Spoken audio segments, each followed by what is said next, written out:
Hi, it's Dennis Daly. There's something bittersweet about going back into the archives, particularly when you find an interview about something that's not there anymore. I did 2 shows from the Liberace Museum in Las Vegas. Here's one of them. And remember, it's now just an empty building. Sadly, too few people were willing to go the 10 or 12 blocks off the strip to see the marvelous place. A lot of people dwelt on the flamboyant life of Liberace, the costumes he wore, the cars he drove, the company he kept. But after his death, the Liberace Foundation has perpetuated the will of a man who just wanted to help young people excel in the complicated and competitive world of music. This week we go to the Liberace Museum, tucked away in a little shopping center in Las Vegas, on American Montage. Our host here at the Liberace Museum is Myron Martin. He is the executive director of the Liberace Foundation. Before going around and looking at the cars and the costumes and all of the things that were a part of the performing life of Liberace, I wanted to talk to Myron Martin about Liberace's legacy. What part of his career lives on in helping young people? You know, it was Liberace's dream to help students of the performing arts, the creative arts, and it's his legacy and it's his money that he left that help kids every year. And I say kids, I mean of all ages, college students, all the major conservatories. This year, 52 different schools were recipients of grant money from the Liberace Foundation. And from that, I mean, it's hundreds of thousands of dollars. It's kids who are in the arts, who want to study performance or creative arts. And I like to think of it as Liberace's way of helping people pursue their dreams and study their craft. You know, it occurs to me so often that we'll see a 10 or 12-year-old boy who is splendid in Little League, and they put his picture on the front page of the newspaper, and he's there with the mayor and his folks. But yet if he wins a dance contest or a piano contest or is brilliant in some artistic way, it's on page 13 someplace with a little tiny article. And not to get on a soapbox here, but I think it's refreshing that there is a way for people, even in isolated small towns, to have the opportunity to realize, to fulfill their talents, even if they aren't sports. And that seems to be all we think about anymore. Well, you know what? The way this whole thing started was years ago, Liberace, in connection with the Baldwin Piano Company, had the Liberace Talent Search. And this was a nationwide talent search. And this would have been about when? This was 60s, maybe? No, maybe 15 years ago. So I'd say around 1980 or 82, in that range. And here, there are these same kids that you're talking about that are the baseball players that get recognition in small towns, big cities, all across the country who competed locally, then statewide, then regionally, and then nationally. And Liberace's dream was to let some of those kids have the chance to perform on stage with him at the Las Vegas Hilton. And so, yeah, every once in a while you do see that. But you're right, I think the arts could use a little boost that way. Do we not in some ways think of Liberace as a performer, and many of us, and I say this because it was only on my first visit here some years ago that I found out about the foundation. I mean, I knew of him only as a performer, a legendary performer, but did not know all that other work he was doing behind the scenes. Well, you're right. I mean, in Liberace's heyday, he was the biggest. He won all the Entertainer of the Year awards, all of the awards. He's won them all, including Emmys for his television show. And it says a lot about the man Liberace to say, when we tour this museum, you're going to see the flamboyant costumes, you're going to see the beautiful things that cost hundreds of thousands of dollars that he would wear on stage. And that what he really was about was helping others, and especially helping those who have talent.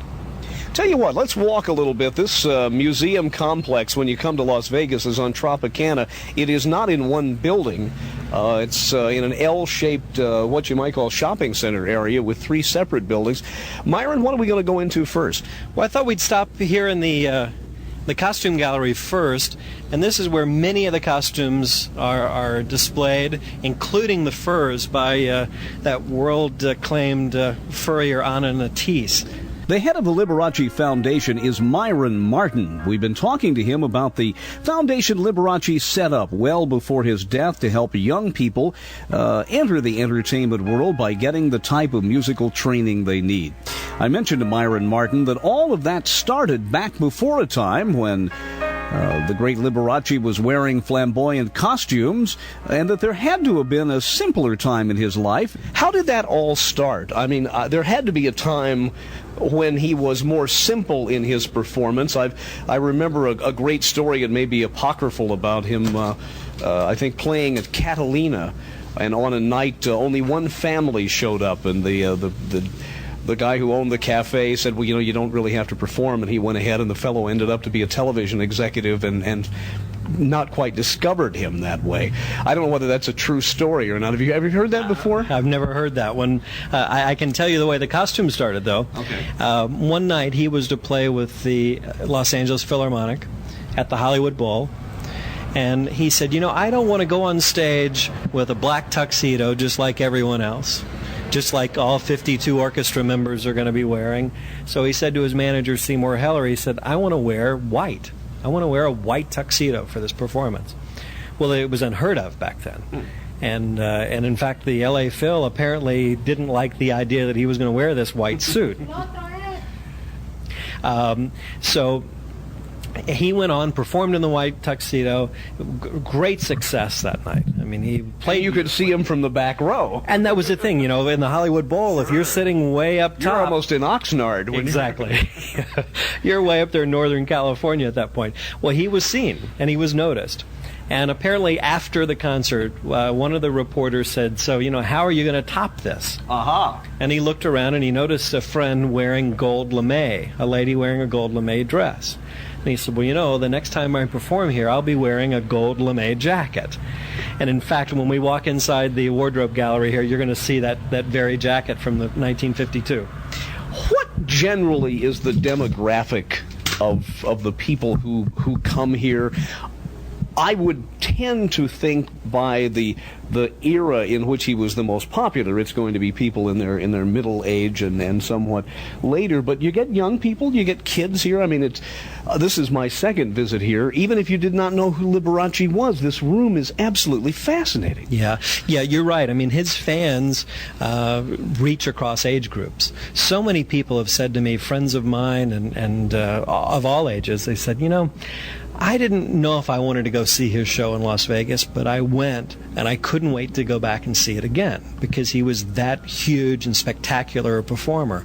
The age group we're getting here is again, it's across the board. It's interesting. VH1 was here recently with this group, the Rembrandts, who were most recently famous for having the hit song from the hit show Friends. And they did a tour of the museum on VH1 as something they're doing to promote their new record. And that's a whole different age group than the one you described. Very, very much so. In the time we have, and this is certainly one of those places where I most regret that I don't have the tools of Edward R. Murrow to paint pictures on radio as he does, or as he did. But we are in a room in which there are mannequins, 2, 4, 6, 8, a couple of dozen of them, and each is wearing one of his more famous outfits. Yeah, as you look around the room, you see everything from what he called his lasagna suit, and it's kind of a burgundy color. He used to tease that he would use that when he made lasagna. In case he spilled something, you wouldn't notice the spill. And across the room is the red, white, and blue hot pants suit that he made famous at Radio City Music Hall. There was a matching Rolls Royce, red, white, and blue. It's a convertible that you see in the other building. And here he is in hot pants and boots. Well, now, how much did some of these weigh? Oh, well, this fur, though, this white over here, went out for cleaning a couple of months ago. I helped him pick it up and put it in the truck, and I had no idea until I picked it up. There were two of us that actually carried it. It's very heavy. Well, now, can you describe this? It's a floor-length mink with an opera cape trimmed in fox, and are covered with sequins? Well, yeah, this or is it a cut above sequins? Actually, the whole lining of this is rhinestones. Oh. And in fact, Swarovski Rhinestone Company, you can see across the room. In fact, let's go over and look. Okay. Mr. Swarovski, the late Mr. Swarovski, presented Liberace with this. My Lord, it's as big as a basketball. It is. It's as big as a basketball. In fact, it's 115,000 carats. Oh, It's the world's largest rhinestone, and Mr. Swarovski gave this to Liberace for everything he did all through those years in presenting and popularized the popularizing rhinestone. the rhinestone. Yeah, and you'll see. Where would Rhinestone Cowboy have been with that? Yeah, there you go.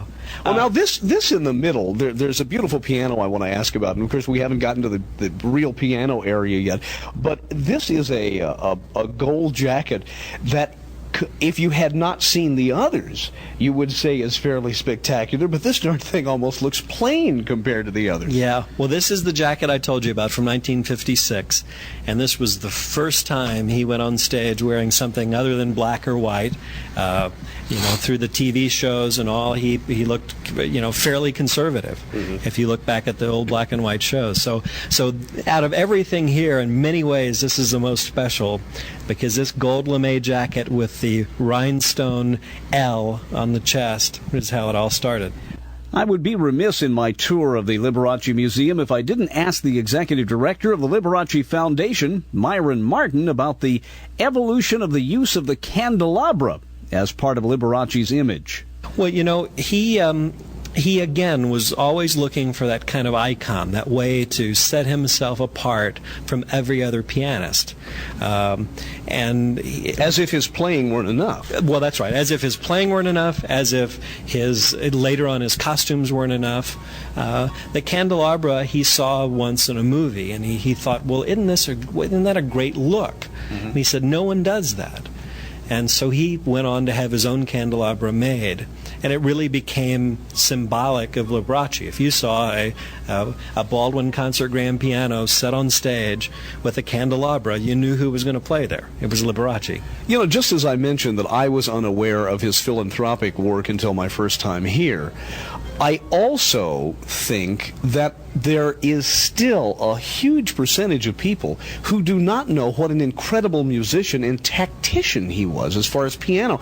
I saw a film clip where he had appeared in a movie in the late 40s and was playing jazz at 4 times the speed it should be played. If you take away all of the flamboyance and all of the costumes and everything else, still there was a very, very dedicated, talented man. Well, he came from a very talented family. I mean, his brother George played the violin, and in fact was his original manager, one of his first conductors, and played violin. I mean, he was also equally talented. And Liberace practiced, and he did all the things that we encourage our kids to do: practice and work on their skill, and not take it too lightly. And he did all those things and really became a great talent. Now, George preceded him in death, is that correct? Yeah. And George's wife, Dora, is still living here in Las Vegas, still on our board of directors and doing great.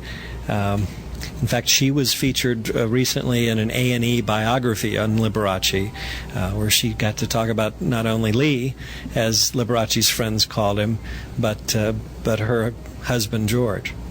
Myron, before going to see some of the other things in the brief time we have, you alluded to his cooking. I had heard that he was a phenomenal host at home. Well, not only at home, but he enjoyed so much entertaining that he built this restaurant next door. It used to be called Liberace's Tivoli Gardens, and in its day, it was really the fine restaurant in town. Was he fairly accessible to the public when he lived here? Well, ask a fan. Was he on the road? Well, he was on the road an awful lot, but you ask a fan.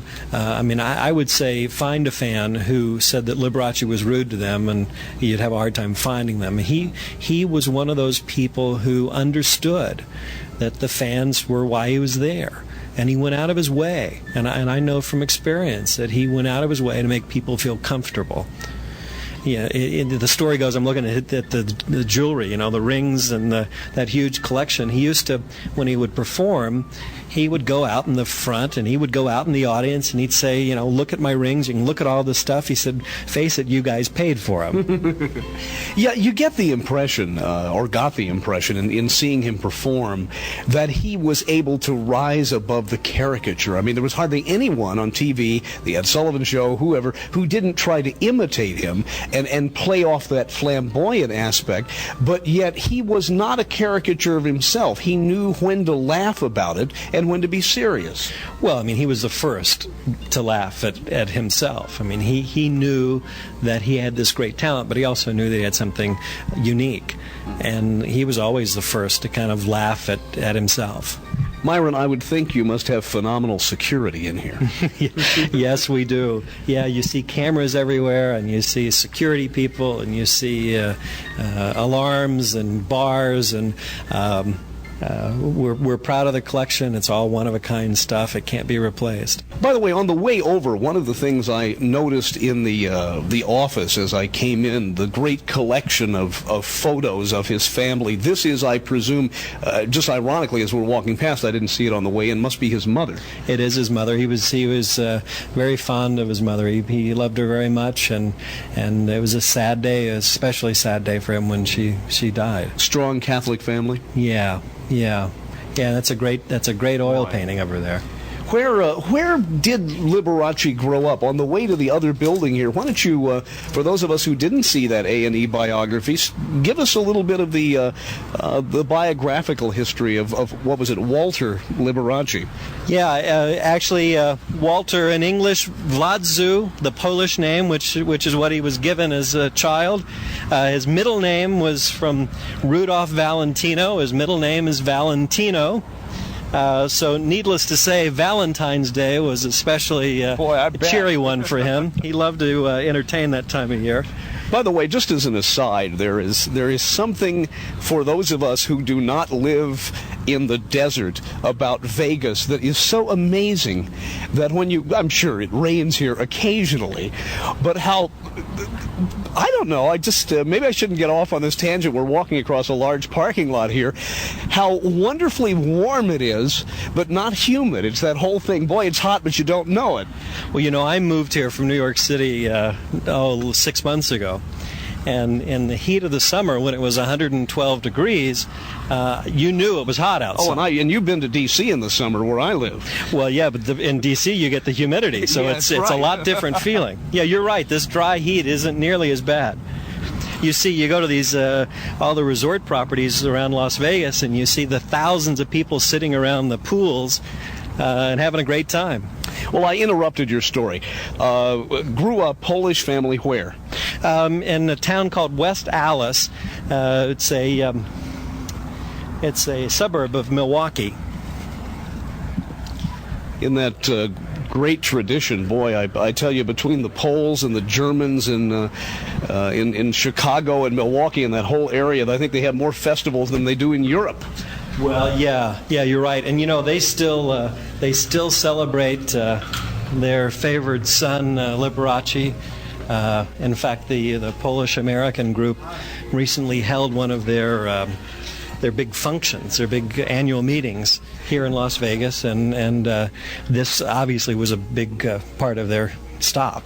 Well, now we're in a room that is filled with grand pianos of the most wonderful, wonderful variety. This in itself would be a museum to the history of the piano almost. Well, it really is. I mean, this was Liberace's collection, and they include things that he played on stage. There's a rhinestone-covered piano. You saw the suit in the other building, covered completely, head to toe, bass end to treble end with Swarovski rhinestones. Can you imagine 3 big spotlights hitting that? Wow. Yeah, it's spectacular. And when we go in the next building, you're going to see not only was there a suit that matched it, in the next building there's a Rolls Royce made out of the same material. But as you look around at the pianos, there's a Chickering piano that was once owned by George Gershwin. So the Gershwin piano is here, and Liberace owned that as part of his collection. And it includes this, which is a Pleyel piano. They're not made anymore, but this is all hand-painted, and it's a spectacular. If you look at the oil painting on the side of the piano, It's a one of a kind. You know, the one thing that sadly we don't see much in pianos anymore. I went to a wonderful museum in Vermilion, South Dakota. It is the museum that is the tribute to the history of the musical instrument, and there are some great harpsichords and pianos from their early years, centuries ago, and the decorations on them rival the musical aspect of it. And in many cases, they're on the side where only the player sees it. Yeah, that's right. And this one, as the player sits at the bench, you look at the lid, and the underside of the lid is all hand painted as well. So even the audience would see this. It was authenticated that this was a Chopin piano. Chopin actually played this at the Versailles Palace. My goodness. Now what do we have over here? Is a Bosendorfer, which few of us today could afford a new one. It's kind of the Cadillac of pianos in many ways, isn't it? Well, this is a beautiful piano. It's from years and years ago. It was made in 1830. And here's a Chickering. This was one of the very first reproducing grand pianos. You know, today they have the piano disc and these things that do these things through computers. But this was one of the very original player grand pianos. Now this is interesting because if most of the player pianos you see are spinets, where the piano roll sits in front of you, much as in the same position where the sheet music. This is in a drawer that pulls out under the keyboard. Yeah, it's very unique looking, and it still works. And he loved it. It was a great novelty for him. When did he begin to make his collection viewable by the public? Has this facility been here did it precede his death by a long period? Yeah, he opened it, and in fact, we're in the building where he originated the Liberace Museum, because he was a collector. I mean, through the years, he loved to go and buy things and collect them, in all of his homes in Las Vegas and Los Angeles and in Palm Springs and in Malibu. He had these homes so that he could show off all of these great things he collected.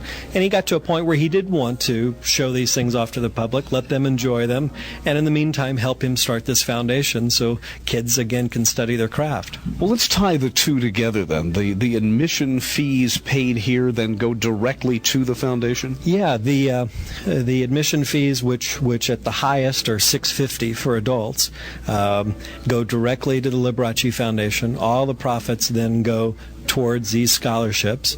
And so anytime somebody comes here and they tour or they go to the gift shop and buy something, Liberace memorabilia, be it t-shirts or hats or there's some beautiful crystal items and a lot of musical themed items in there, all of the profits go to the foundation. Because he was such an icon, he was such a huge presence, and frankly, I mean, very successful.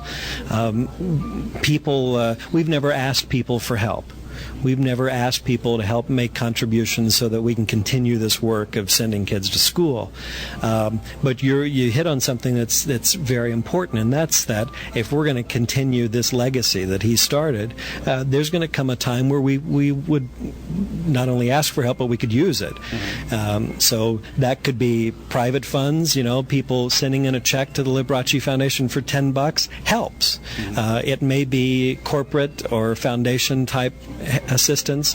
What we're finding is that we've become a great clearinghouse. We're going out and scouting the talent. We're finding out who's the most talented and who's the most needy around the country, and we're giving them scholarships. But we don't have nearly enough. Again, I think we gave 52 schools. It's more students than that are affected, obviously. But and these are anywhere from Juilliard to Eastman to the University of North Texas. A lot of the big schools of music and dance and film and theater around the country. But the shame is that we had to turn a lot of people down this year. Is it easy for a young person to find out, albeit not everyone is going to get the scholarship because, as you say, there needs to be more money available. Is it easy for a young student to find out how to get in touch with you? Well, yeah, it's the easy thing is to go to that school of music or that arts institution and say, I need financial assistance. What are my options? Every major school in the country is in contact with the Liberace Foundation. The grants are funded directly to the schools so that we know it's going specifically for scholarship. Students can't call us and say they want to apply individually. Okay. Let's move on if we can, and here, as we go into another area you talked about earlier, are the magnificent cars, including this one that's completely covered. Yeah, completely covered indeed. Yeah, these are those Swarovski rhinestones again.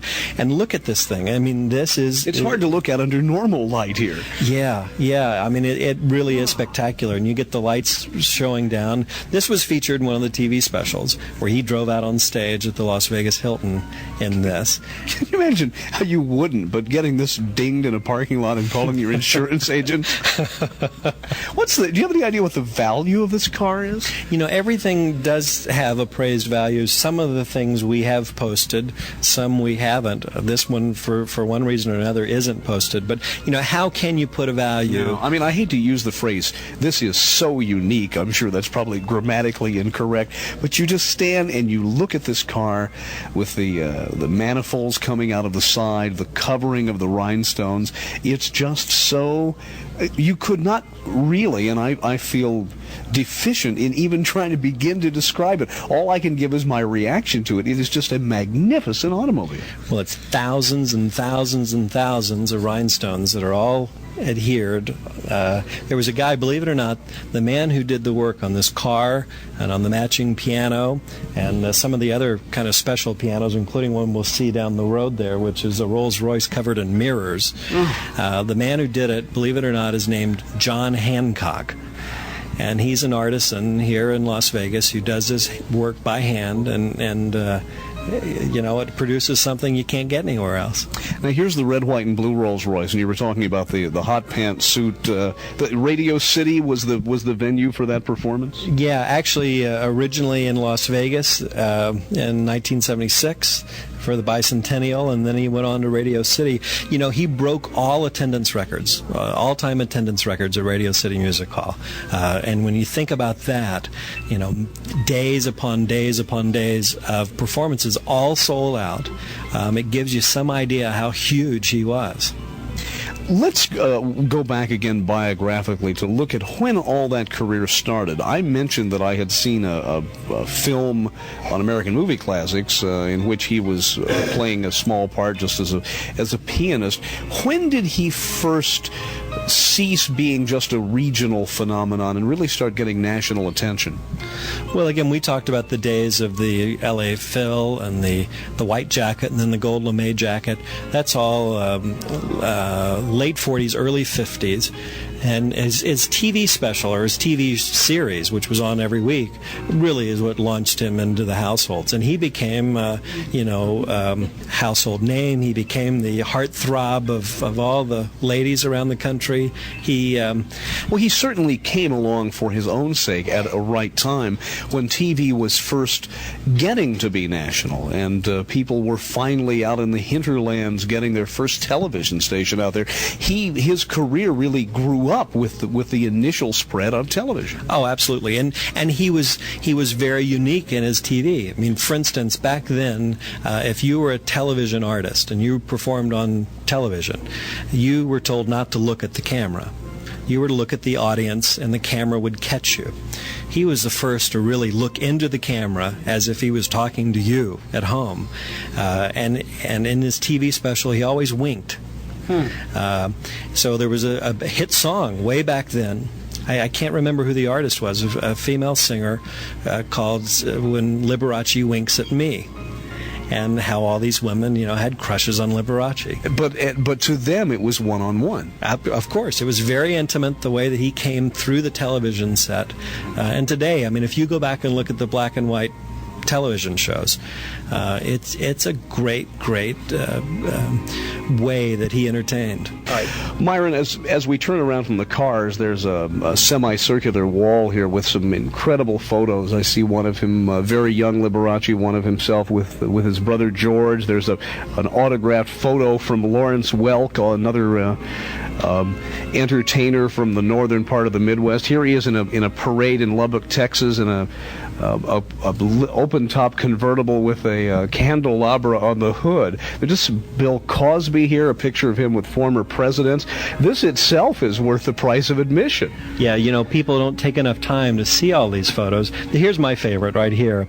This is... With Elvis? It's Elvis Presley sitting at Liberace's piano, and there's Liberace playing Elvis guitar. Oh, my Lord. It's a great, great photo. Oh.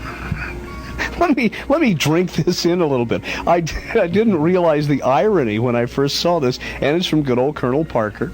Yep, Colonel Parker sent the photo over to Liberace, thought he'd like to have it, and of course, you know, I've sat and looked at this a number of times, and it's just such a classic photo of the two biggest entertainers of the era. Oh, boy. Here's two pictures here of Ginger Rogers, to Liberace, and just, boy, the major stars, Cary Grant, the major stars of entertainment. There are so many things you can see there. There must be a lot of the Liberace collection, though, that's not on display. Well, yeah, we do have an awful lot. We've got a library, which is the third section of the museum, where a lot of things are filed, or if somebody has questions about a certain thing, we can find that. We can look it up. And, of course, the costumes, because they do have to come down and be cleaned from time to time. We rotate the costumes through.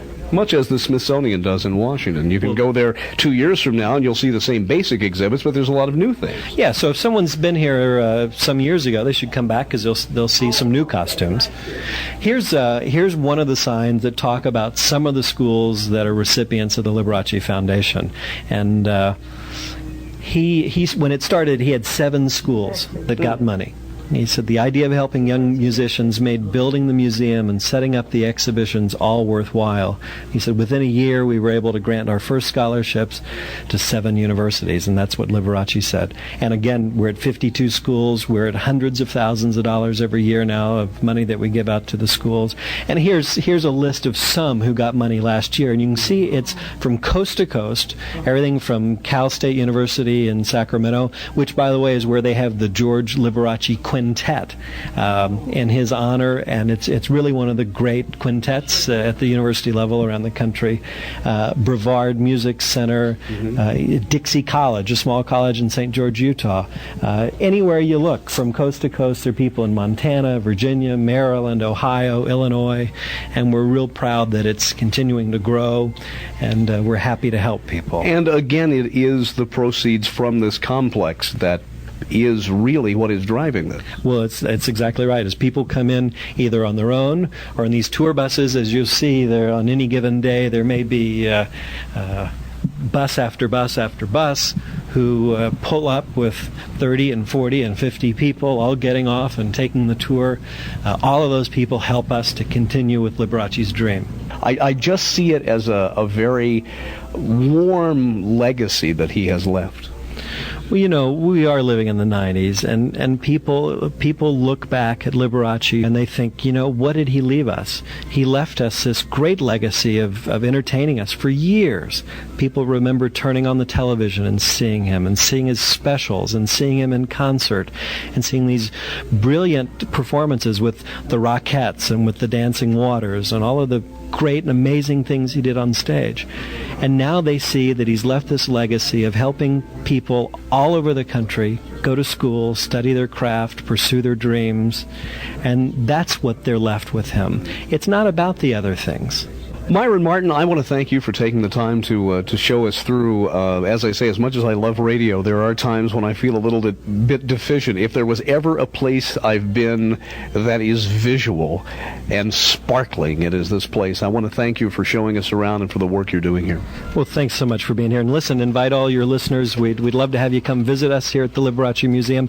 We're open almost every day. 3 days out of the year we're closed: Christmas, Thanksgiving, and New Year's Day. You can say not Valentine's Day. No, that's a big celebration around here. Myron, thank you. You're welcome. The Liberace Museum, for most of us now, just a memory. I'm Dennis Daly.